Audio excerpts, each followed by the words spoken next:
저희가 사순절 기간 동안 마가복음 여러분 필사하시면서 마가복음 말씀 함께 나누고 있습니다. 지난주에 이어서 3장의 본문 가지고요, 우리가 한 번 더 말씀 나누고 싶습니다. 3장의 끝부분의 본문인데요, 누가 내 형제인가? 당신의 가족은 누구입니까? 라는 그런 부제목을 가지고 말씀의 제목으로 3월의 첫째 주일 말씀 또 증거하도록 하겠습니다.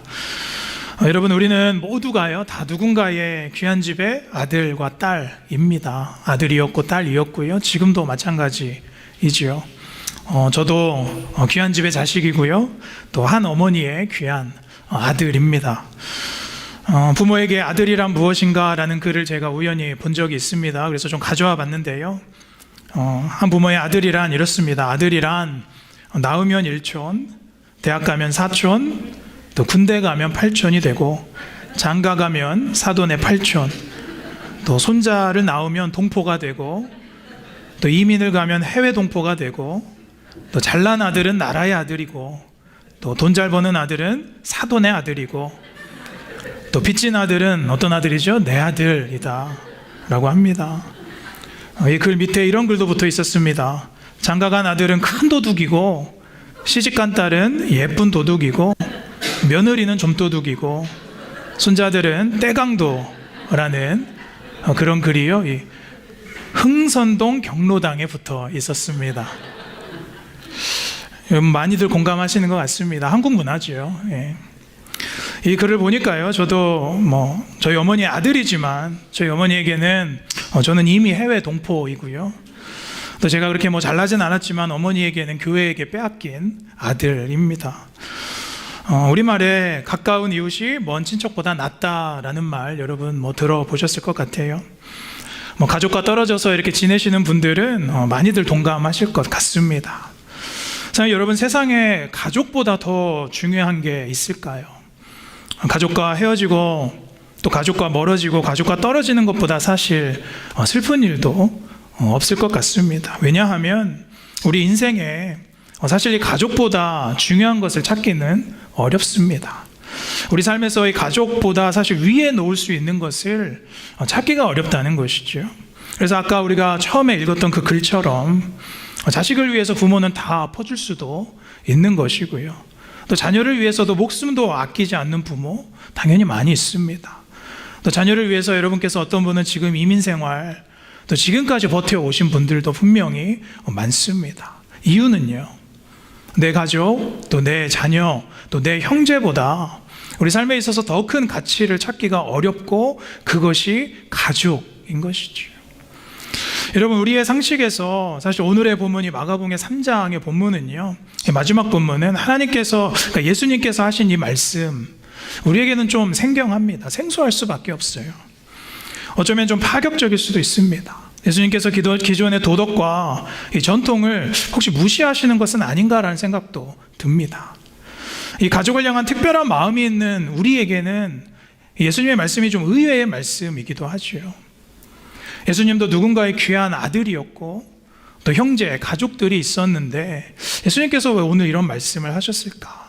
우리가 지난주에 이어서 이 마가복음의 3장 본문을 한 번 더 좀 살펴보려고 합니다. 여러분, 오늘 본문은요, 사실 3장 20절, 마가복음 3장 20절부터 이렇게 이어져 오는 장면입니다. 20절로 한번 가보시면요, 예수님께서 어느 집에 이렇게 가셨습니다. 항상 그랬듯이 소문을 듣고 사람들이 이제 많이 모였었어요.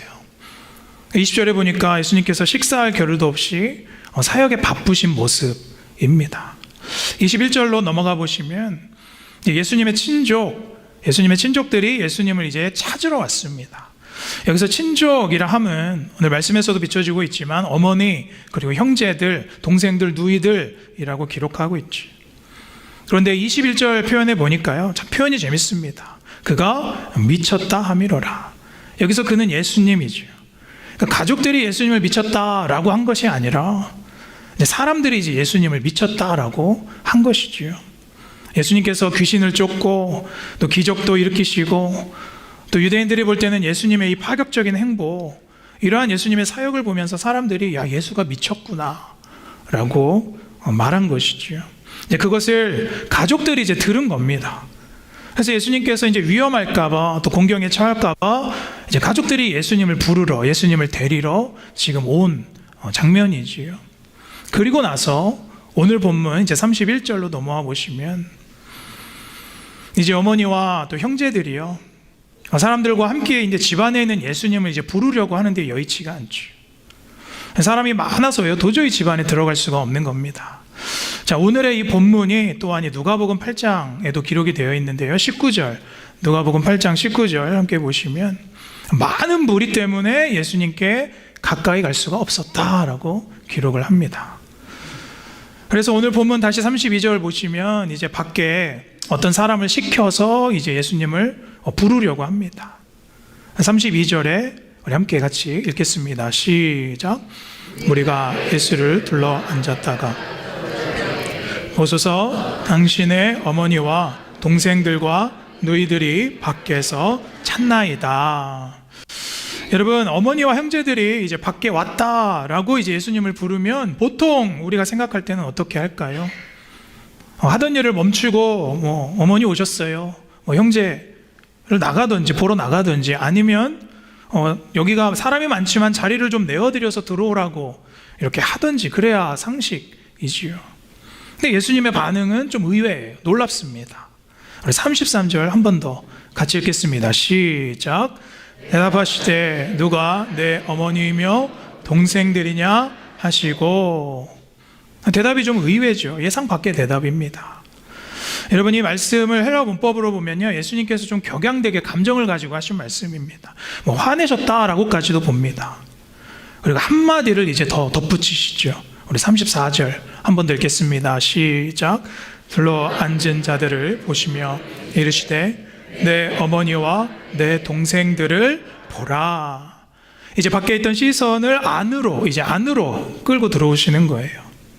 밖에 있는 진짜 형제 부모는 부인하고 이제 이 집 안에 이제 예수님과 함께 둘러앉은 사람들을 보시면서 여기 내 어머니, 내 동생들을 봐라라고 하십니다.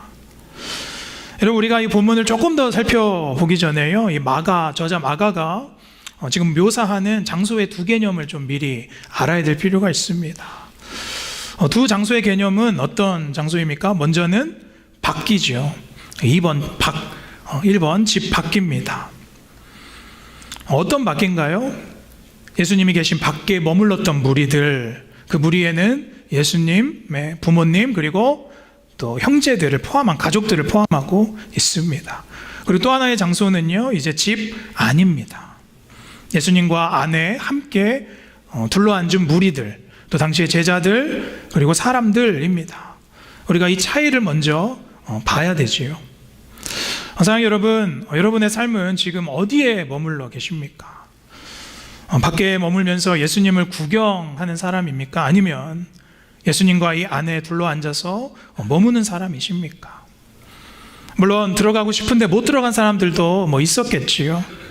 그러나 사랑하는 여러분, 항상 예수님 안에, 예수님과 함께 머무르시기를 간절히 축복합니다. 왜냐하면 그 안에 머무르는 것이 우리의 특권이기 때문에 그렇다는 거예요. 오늘 사랑하는 여러분께서 inside of a house, 예수님 안에 머무시는 그 특권을 누리시기를 간절히 축복합니다.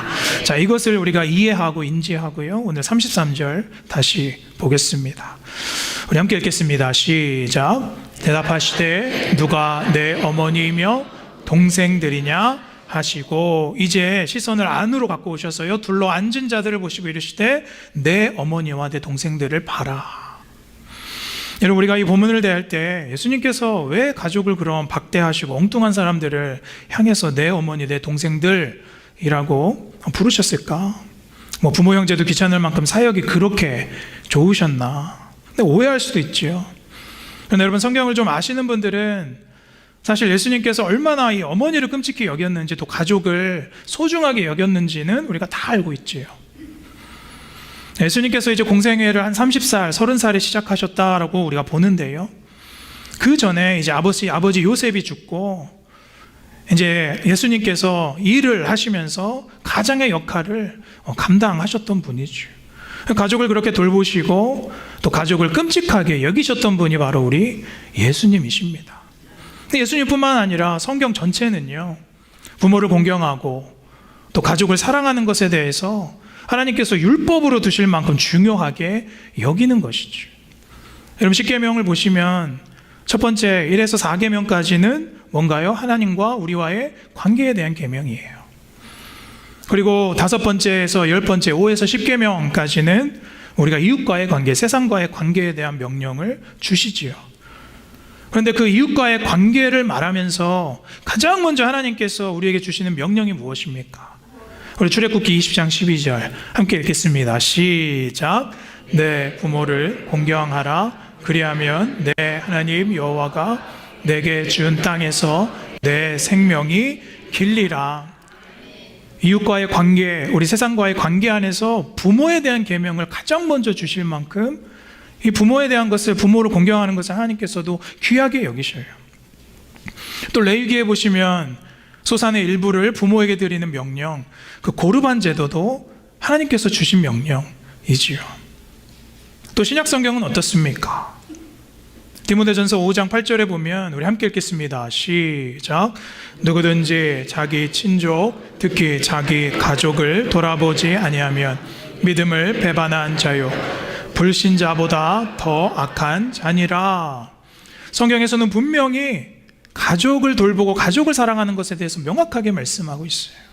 그러니까 성경에 일관적으로 부모를 공경하고 가족을 지키고 너희의 책임을 다해야 한다라고 말씀합니다. 그렇다면 우리의 질문은요, 그럼 왜 자신이 걱정돼서 이렇게 찾아온 어머니와 형제들에게 이렇게 싸늘하게 또 행여나 상처되는 말씀을 하셨는가? 당연히 예수님의 의도와 뜻이 분명히 이 안에 있으셨겠죠. 첫 번째 예수님의 마음은 이것입니다. 우리 함께 같이 읽겠습니다. 시작. 예수 안에 공동체가 나의 새 가족이기 때문입니다. 이 교회를 향한 새 가족 공동체에서의 명령인 것입니다. 자, 33절 다시 오늘 본문 보실까요? 대답하시되 누가 내 어머니이며 동생들이냐 하시고 34절 둘러 앉은 자들을 보시고 말씀하시되 내 어머니와 내 동생들을 보라. 그러니까 주님께서 일부러 사람들, 지금 같이 함께 있는 사람들 들으라고 보라고 말씀하시는 거예요. 밖에 어머니와 형제들을요 지금 일부러 거부하시는 거예요. 그러니까 예수님의 이 말은 여기 나와 함께 앉은 이 어머니, 누군가의 형제, 누군가의 동생, 누군가의 아들, 여기 내 앞에 함께 둘러앉아 말씀을 듣고 또 기적을 바라고 말씀을 바라고 내 은혜를 입음으로 이 발등상에 있는 사람들이 나의 가족이고 형제다 라고 말씀하시는 거예요. 그러니까 밖에 있는 핏줄도 저분들도 나의 형제이지만 여기 안에 나를 중심으로 따라 모인 사람이 나의 가족이 되고 형제가 되는 것이다 라고 새 가족으로서의 명령을 말씀하고 있는 거예요. 신학자 스탠리 그랜츠라는 사람은 이렇게 말합니다. 우리에게는 두 가족이 있다. 첫 번째는 육신의 혈육, 육신과 혈육으로 맺어진 가족이고 또 하나는 예수의 피로 맺어진 교회 공동체의 가족이다 라고 말합니다. 사랑하는 여러분, 오늘 여러분께서 이 예배에 나오신 우리는 모두 다 같은 목적이 있지요. 하나님께 영광 올려드리고 하나님을 예배하는 목적입니다. 그리고 예수님의 발등상 아래에서 우리가 하나님의 말씀을 청종하는 거예요. 자, 여러분, 그 예배는 오직 예수 그리스도의 보혈로 가능한 것인 줄 믿습니다. 여러분, 우리는 다른 것 때문에 이 자리에 모인 게 아니죠. 십자가를 따르는 모임이 이 모임인 줄로 믿습니다. 우리는 저 예배당 밖에서 이 안에서 어떤 일이 일어나는가 구경하는 사람 아닙니다. 엿보는 사람 아니지요. 또 주님 앞에 둘러 앉았다면 이제 그 뜻은 무엇입니까? 이제 우리가 예수님께서 말씀하신 새 가족의 한 공동체가 되었다는 뜻이라는 것이죠. 사랑하는 여러분, 우리가 한 가족 식구가 되었음을 믿습니다. 여러분, 교회의 본질은요 하나님의 나라입니다. 하나님 나라의 핵심된 요소는 무엇입니까? 우리가 함께 가족이 되었다는 거예요. 이 안에서 나와 연관된 나의 혈육, 나의 배우자, 나의 친족, 그 사람만 나의 가족이 아니라 하나님 나라 안으로 들어온, 이 예배당 안으로 들어온 우리 모두를 예수님께서 형제요 자매로 초청하고 있는 것이죠. 나는 싫은데, 난 저 사람 좀 그런데. 마음은 이해되지요. 그러나 여러분, 우리가 이 땅에 올 때 우리가 부모를 골라서 선택해서 이 땅에 낳으신 분 있으시면 손 한번 들어보세요.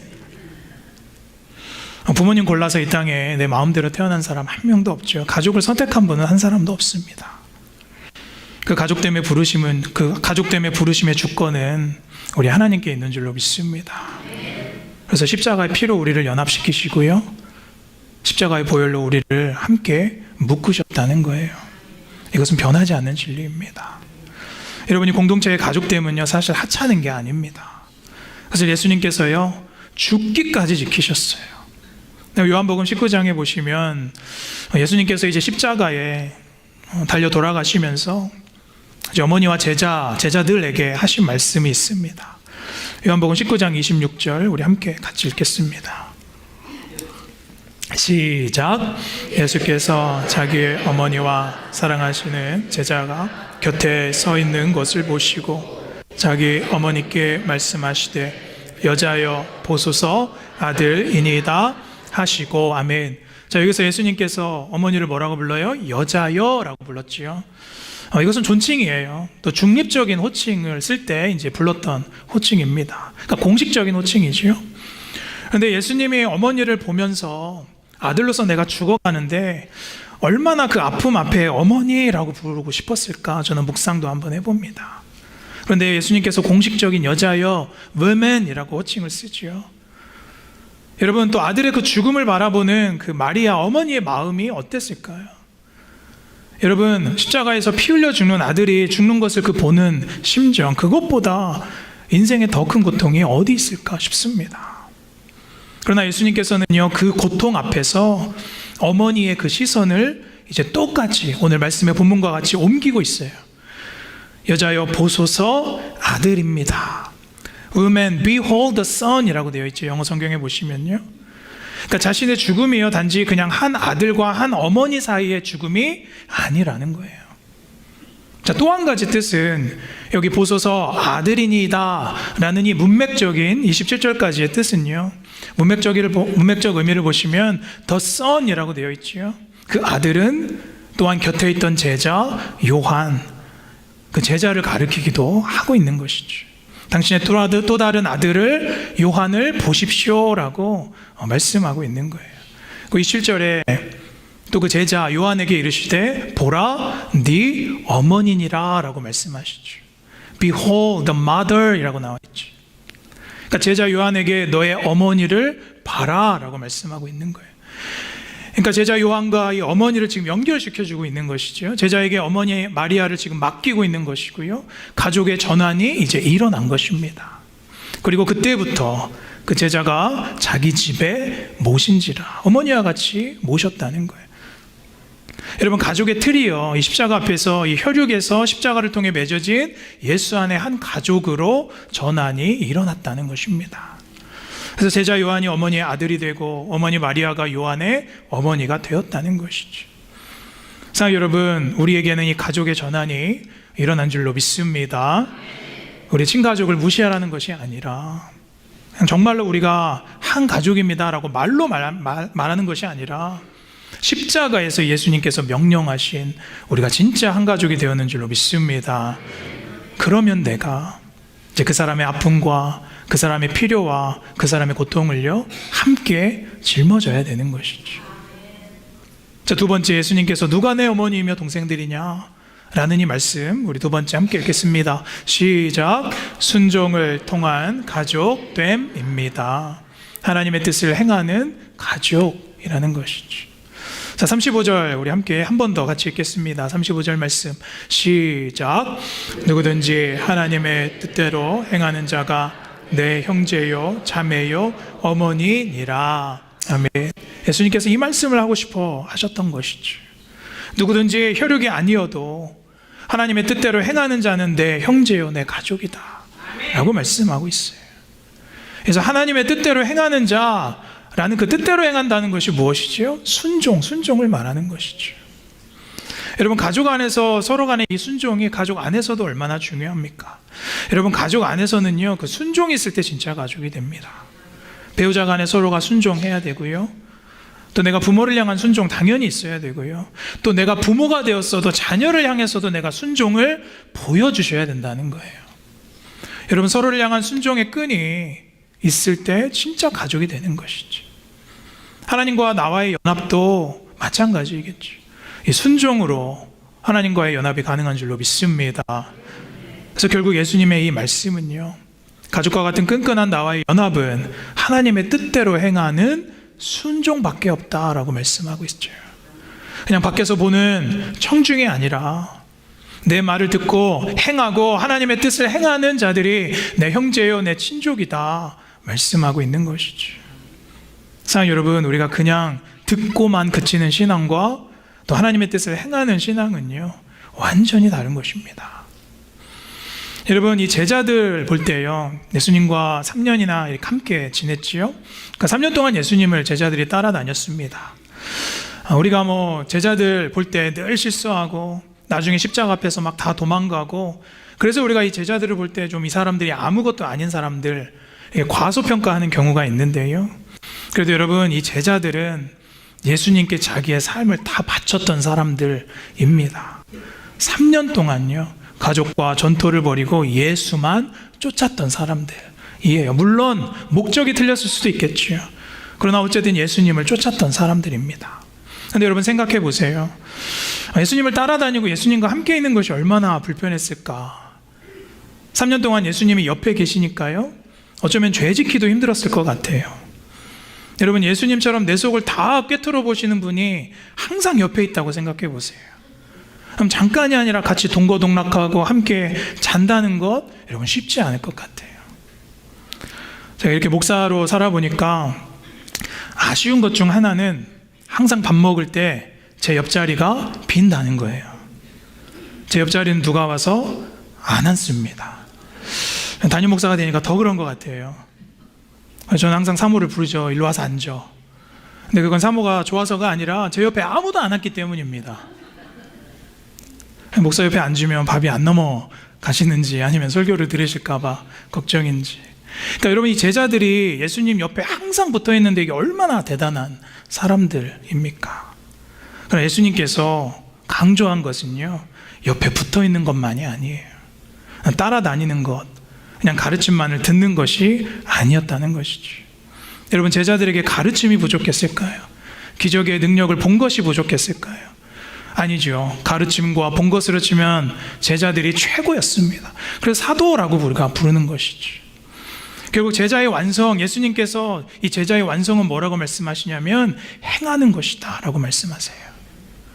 사도행전에 이제 그들이 예수님 부활 이후에, 승천 이후에 이제 사도행전에서 그들이 행할 때 진짜 제자가 된 모습을 우리가 발견하게 되는 거예요. 그것이 순종이죠.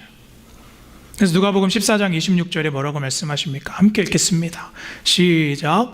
무릇 내게 오는 자가 자기의 부모와 처자와 형제와 자매와 더욱이 자기의 목숨까지 미워하지 아니하면 능히 내 제자가 되지 못하리라. 아멘. 참 꺼려지는 말씀입니다. 불편한 말씀이기도 해요. 근데 여러분, 이 말씀 가족이 중요하지 않다는 말 아니지요. 그것이 설령 너의 목숨이라도, 설령 너의 목숨보다 중요한 어머니, 너의 형제, 너의 배우자, 가족이라도 너에게 있어서 그 순종의 행함이 일어나기 위해서는 그것이 방해가 된다면 어쩌면 미워하기까지 해야 한다 라고 말씀하세요. 자, 여러분, 우리가 미국 살면서, 특히 이민 사회 안에 살면서 특별히 가족이 우상이 되는 경우가 참 많습니다. 물론 우리가 자녀 교육 잘 해야죠. 자녀들 성공하게 기도해야죠. 또 배우자 우리가 잘 섬겨야 합니다. 배우자 우리가 부모님들 잘 모셔야 합니다. 그 기본이 뭐가 잘못되었습니까? 그래서 하나님의 명령입니다. 근데 사랑하는 여러분, 오해하지 말고 들으세요. 하나님과 나와의 이 신앙에서요 항상 가족이 우위를 점할 때가 많습니다. 또 하나님을 섬길 때 가족이 이유가 될 때가 많아요. 하나님도 내 자녀, 내 부모, 내 배우자, 내 가족은 못 건드릴 때가 많아요. 하나님, 내 자녀는 그냥 두세요. 하나님, 내 부모님은 그냥 두세요. 그래서 여러분의 열매가 지금 어떻습니까?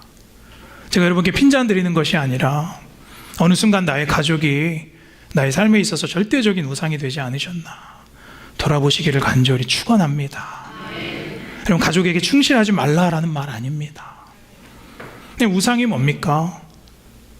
틴켈러 목사님 우상을 이렇게 정의합니다. 참 좋은 정의 같아요. 우리 함께 읽겠습니다. 시작. 우상은 우리 삶의 중심적이고 본질적이어서 그것을 잃게 되면 우리 삶 자체의 의미가 사라지는 것이 우상이다. 그러니까 우상이 뭐냐면 우리 삶에 그것 자체가 중심적이고 본질적이어서 내가 그것을 잃어버린다면 우리 삶 자체에 대한 의미가 사라지는 것, 그럴 것 같은 것이 여러분에게 우상이라는 거예요. 나의 가족, 나의 성취, 나의 돈, 지위, 또 나를 붙잡고 있는 끈질긴 나의 과거, 또 나의 정치적인 이념까지, 거기에 대한 우리의 사랑이 지나친 나머지 하나님도 못 건드리는 것, 그 인생의 의미 자체가 되는 것, 그것이 여러분에게 우상이 될 수밖에 없다는 거예요. 그것이 어떤 것이든 하나님이 나의 아버지 되시고 내가 자녀 되는 그 연합을 방해한다면 미워해야 한다라고 말씀하는 거예요. 여러분, 그것이 하나님의 뜻대로 행하는 것인 줄로 믿습니다. 그래서 마가복음 10장 29절엔 또 다른 이런 말씀을 하시죠. 함께 읽겠습니다. 마가복음 10장 29절 시작.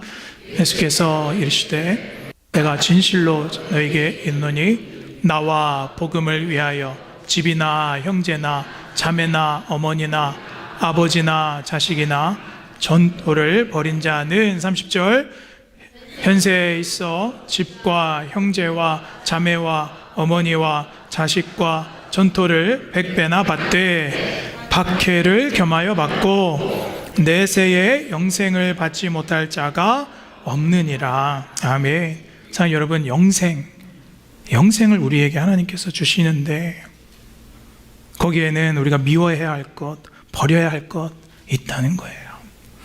여러분, 예수님을 따른다는 것이 형제자매 모른 척하고 버려야 된다라는 것이 아니라 영생을 위하여 하나님의 뜻에 순종하는 것보다 더 중요한 것은 없다라는 말씀이죠. 결국 나의 소중한 것을 버려가면서까지 하나님의 뜻대로 순종하는 자가 나의 형제, 나의 가족, 나의 제자가 된다라고 말씀하고 있어요. 예수님께서도 마태복음 26장 39절에 하나님 나의 원대로 마옵시고 아버지의 원대로 하옵소서. 여기에서 이 원이라는 단어는 델로, will이죠. 무언가를 욕망하고 내가 무언가를 갈망하고 내 마음속에 두는 그 의지를 말하고 있지요. 그러니까 예수님께서도 육신의 뜻은 우리 어머니를 위해서, 저 어머니의 고통을 위해서 십자가를 피하는 것이 나의 육신의 뜻일 수도 있었어요. 그러나 하나님의 뜻은 십자가를 져야만 하는 것이죠.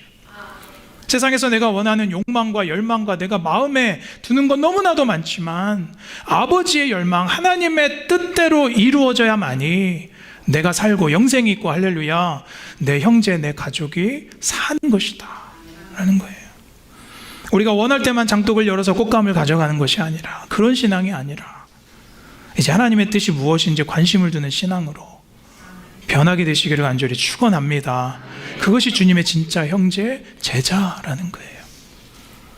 여러분, 짧은 이야기 드리고 말씀 정리하고 싶습니다. 제가 9년 전에 이제 목사 안수 받기 위해서 많은 목사님들 위해서 시취 받고 이제 인터뷰 할 때요, 한 목사님께서 저에게 이런 질문 하셨어요. 전도사님, 목회하다 보면 가정하고 사역하고 급한 일이 이제 많이 겹칠 텐데 전사님은 어디가 우선이라고 생각하세요? 라고 저에게 물으셨어요. 저는 속으로 이런 바보 같은 질문이 어딨나. 그래서 이렇게 패기 있게 대답했죠. 목사님, 저는 가족이 저에게 먼저 된 교회라고 생각합니다. 가족조차 못 챙기고 못 돌보는데 어찌 제가 교회 성도들을 돌보겠습니까? 라고 패기 있게, 지금 생각해도 멋진 대답이지요. 그런데 제가 실제로 이렇게 목회를 하다 보니까요, 목회 현실이 그 대답을 지키기가 간단하지 않다는 것이죠. 그러니까 패기와 이상만으로 가정을 먼저 챙기고 선택한다는 것이 목회에서 그렇게 단순한 문제가 아니라는 겁니다. 저희는 이제 아직은 아이들이 좀 어려서 그런 것 같아요. 신방을 이제 가야 하면 그냥 아이들 집에 방치합니다. 수요일, 토요일, 저희 교회에 사모하고 있어야 되면 게임해, 그냥 알아서 책 봐. 그게 최선이에요. 이제 자기들끼리 집에 있는 게 또 익숙해진 것 같습니다. 또 새벽 예배 마치고 이제 아내가 7시에 아침에 집에 가보면 저희 첫째 중학교 1학년인데요. 학교 갈 준비 혼자 다 하고 계란, 소세지, 토스트 부쳐가지고 지 동생 5학년 동생 이제 먹이고 엄마처럼 똑같이 잔소리합니다. 근데 여러분 사실 자기도 이제 챙김 받아야 될 나이인데 뭐 첫째들 다 그렇게 크지요. 근데 여러분 제가 그 모습을 보면 제 마음이 든든할까요? 아니죠. 부모라면 다 짠하죠. 근데 여러분 제가 목회자로서 뭐 신사 한탄 드리는 거 아니고요. 여러분도 다 자녀 그렇게 키우셨죠. 우리가 이민 생활하면서 어떤 부모가 애들 원하는 만큼 챙겨주면서 여러분께서 돌보시고 키우셨겠습니까? 그래도 알아서 잘 자란 게 하나님의 은혜지요. 그러니까 제가 무슨 말씀 드리냐면 지금 저에게 목회와 가족 뭐가 우선이냐 뭐가 중요하냐 묻는다면 당연히 가족이 우선입니다. 제가 선뜻 그렇게 대답 못하겠습니다. 그 선배 목사님이 어떤 의미로 저에게 그런 질문 하셨는지 지금 조금 알 것 같아요. A와 정답 B 중에 A 가족이 먼저니까 목회 바빠도 가족 먼저 챙겨라 그런 뜻도 아닌 것 같고요. 또 정답 B처럼 목회자 가정은 항상 희생하고 헌신하는 거니까 애들 마음 단단히 먹어 하나님께서 다 키우신다 또 그런 뜻도 아닌 것 같아요. 여러분 A냐 B냐 우리 삶에 어떤 정답이 있겠습니까? 저에게 부딪히는 이 질문처럼 여러분에게도 자식이 먼저냐 신앙이 먼저냐 혹은 내 직장이 먼저냐 신앙이 먼저냐 내 사업이 먼저냐 신앙이 먼저냐 같은 질문 있을 수 있지요. 그러니까 여러분에게도 항상 부딪히는 순간들이 온다는 것이죠. 근데 지금의 저라면 저는 이렇게 대답할 것 같습니다. 잘 모르겠습니다. 그러나 그 순간 하나님의 뜻을 구하고 제가 순종하겠습니다. 여러분 이게 우리의 최선이라는 것 같죠. 그 걸음을 하나님께 맡기시는 여러분 되시기를 소원합니다. 그래서 여러분 항상 정답은요 A냐 B가 아니라 하나님의 뜻대로 행하는 순종에 있는 줄로 믿습니다. 참 여러분 요즘 무엇 때문에 고민하십니까? 뭐가 지금 우선인지 여러분 헷갈리십니까? 어떤 것이 하나님을 더 사랑하는 길인가? 그 하나님을 향한 사랑 안에 답을 찾으시기를 소원합니다. 그리고 순종하시기를 축원합니다. 예수님께서 어머니 사랑하지 않으셔서 저 밖에 있는 사람 내 어머니 내 형제 아닙니다 라고 거부하셨을까? 아니라는 것이죠. 너에게 새로 피로 맺어진 이 새 가족들을 보아라. 똑같은 가족이다. 그리고 그 안에서 하나님의 뜻을 행하라 말씀하시는 거예요. 자, 여러분 여전히 가족과의 그 관계, 깨어진 관계, 어려움, 가족 안에 육신의 질병, 또 자녀의 믿음, 또 풀어야 할 숙제들, 자, 여러분 하나님께서 다 하신다고 믿습니다. 오늘 우리가 이제 예수님의 한 가족 안으로 들어왔다면 우리가 한 가족임을 믿고 이제 타인을 돌보고 하나님의 뜻을 행하고 순종할 때 하나님께서 여러분의 진짜 가족과 이 한 가족의 공동체 안에 새 일을 행하게 되실 줄로 믿습니다.